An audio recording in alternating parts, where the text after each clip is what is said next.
যারা কুমড়ো খেতে পছন্দ করেন না, আজকের রেসিপিটি তাদের জন্য। আসসালামু আলাইকুম বন্ধুরা, আজকের রেসিপিতে আপনাদের সবাইকে স্বাগত। তো প্রথমে আমি নিয়েছি মাছ। এখানে রূপচাঁদ মাছ নিয়েছি, সামান্য একটু লবণ আর সামান্য একটু হলুদ দিয়ে খুব ভালো করে ম্যারিনেট করে নিলাম। এবার চলে যাব চুলোর উপরেই। চুলোতে চাপিয়ে দিয়েছি কড়াইয়ে দিয়ে দিলাম সর্ষের তেল। তেলটাকে খুব ভালো করে হাই হিটে গরম করে নিয়েছি। এক এক করে মাছের পিসগুলো দিয়ে দিচ্ছি। এক পিঠটা আমার ভাজা হয়ে গেছে লাল করে। এবার উল্টো পিঠটাও ভেজে নিচ্ছি উল্টে দিয়ে। এবার আমি তেল ঝরিয়ে তুলে নিচ্ছি মাছগুলো। খুব সুন্দর করে ভেজে নিলাম, দেখতেই পাচ্ছেন। এবার ওই তেলে দিয়ে দিলাম পুরো কুমড়োটাকে আমি এভাবে লম্বা লম্বা করে কেটে নিয়েছি। ঢেকে ঢেকে আমি কিছুক্ষণ ধরে ভেজে নিয়েছি। ভাজা হয়ে গেছে, তুলে নিচ্ছি। আবার ওই তেলে আমি দিয়ে দিচ্ছি এখানে মশলা বাটা, পেঁয়াজ, রসুন, আদা, 3টে টমেটো একসঙ্গে আমি পেস্ট করে নিয়েছি, তারপরে দিয়ে দিলাম তেলে।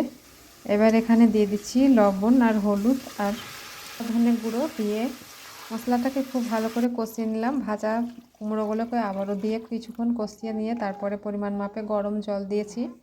উষ্ণ গরম জল দিতে হবে, কারণ আমি কুমড়োটাকে আগে ভেজে নিয়েছি। ঠান্ডা জল দিলে কিন্তু কুমড়োটা সেদ্ধ হতে লেট করবে।